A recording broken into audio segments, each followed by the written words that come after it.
آج لوگ کہتے ہیں طریقت اور چیز ہے، شریعت اور چیز ہے۔ یہ شریعت جو ہے نا، یہ کالے حرف پڑھنے والے مولوی لوگ شریعت پڑھتے ہیں، اور ہم تو طریقت والے ہیں۔ طریقت تو آگے ہے جی، طریقت تو شریعت سے آگے ہے۔ جو طریقت پر پہنچ جاتا ہے اس کو شریعت کی ضرورت ہی نہیں رہتی۔ لیکن میں نے کہا بد نصیبی کی بات ہے کہ جو طریقت کو شریعت سے جدا کرتا ہے۔ علماء فرماتے ہیں شریعت، طریقت، حقیقت اور معرفت، فرمایا یہ چار چیزیں سن لو۔ فرمایا شریعت ایک دریا کی مانند ہے، اس سے نکلنے والی ایک نہر کا نام طریقت ہے، اس سے نکلنے والی دوسری نہر کا نام حقیقت ہے، اس سے نکلنے والی تیسری نہر کا نام معرفت ہے۔ فرمایا شریعت ایک دریا ہے، سمندر ہے، اس سے نکلنے والی نہریں ہیں۔ کسی کو طریقت کہتے ہیں، کسی کو حقیقت کہتے ہیں، کسی کو معرفت کہتے ہیں۔ وہ جس کے پاس شریعت نہیں، سمجھو نہ حقیقت ہے، نہ طریقت ہے، نہ معرفت ہے۔ جس کے پاس شریعت ہے وہی طریقت والا بھی ہے، حقیقت والا بھی ہے، معرفت والا بھی ہے۔ سمجھے ہو؟ ہاں، پیری مریدی بھی ہم نے سمجھانی ہے نا آپ کو، ہم نے آپ کو پیری مریدی بھی سمجھانی ہے نا کہ پیری مریدی ہے کیا۔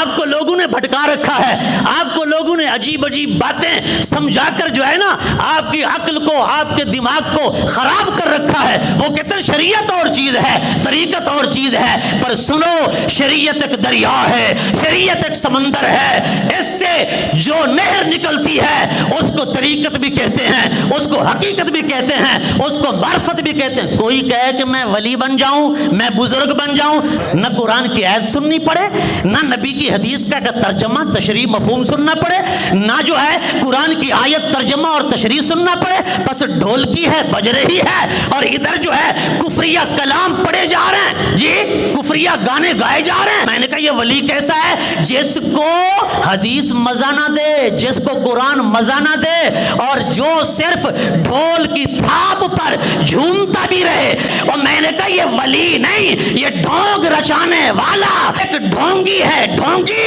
ولی وہ ہوتا ہے جو قرآن بھی سنے تو اسے مزہ آئے، حدیث بھی سنے تو مزہ آئے۔ آ رہی ہے سمجھ بات؟ اور ایک مثال تو میں نے یہ دی، دوسری مثال سمجھیں۔ شریعت اور طریقت میں کیا فرق ہے؟ شریعت اور طریقت کہتے کس کو ہیں؟ شریعت اور طریقت نام کس چیز کا ہے؟ آپ نے نماز پڑھنی ہے، آپ بے وضو ہیں، اب شریعت کہتی ہے وضو کر لیں۔ آپ نے قرآن پڑھنا ہے، آپ بے وضو ہیں، شریعت کہتی ہے لا یمسہ الا المطہرون۔ اللہ کا قرآن کہتا ہے قرآن کو ایسے نہیں چھونا، قرآن کو وضو کر کے چھونا ہے۔ آپ وضو کر لیں، یہ ہے شریعت۔ اور پھر طریقت کیا ہے؟ آپ نے قرآن کی تلاوت کرنی ہے یا نہیں کرنی، آپ نے نماز پڑھنی ہے یا نہیں پڑھنی۔ آپ جب بھی بے وضو ہوں فوراً وضو کر لیں، فوراً وضو کر لیں۔ چاہے آپ نے دکان پہ بیٹھنا ہے بوضو ہو کر بیٹھیں، آپ نے سفر کرنا ہے بوضو ہو کر سفر کریں، آپ نے حتیٰ کہ دن کا قیلولہ کرنا ہے، رات کی نیند کرنی ہے، آپ جو ہے بوضو ہو کر سو جائیں اور اپنا قیلولہ کریں، آپ نے کھانا کھانا ہے آپ بوضو ہو جائیں، یعنی جب بھی وضو ٹوٹے فوراً وضو بنا لیں، فوراً وضو بنا لیں، گویا کہ 24 گھنٹے آپ وضو سے رہیں۔ اور یہ فرق سمجھیں ذرا، اگر آپ نے قرآن پڑھنا ہے، اگر آپ نے نماز پڑھنی ہے تو آپ وضو کر لیں، بے وضو ہیں تو وضو کر لیں، یہ ہے شریعت۔ اور ہر وقت بوضو رہیں، ہر وقت بوضو رہیں، یہ ہے طریقت۔ اب مجھے بتائیں شریعت طریقت سے جدا ہے یا طریقت شریعت سے جدا ہے؟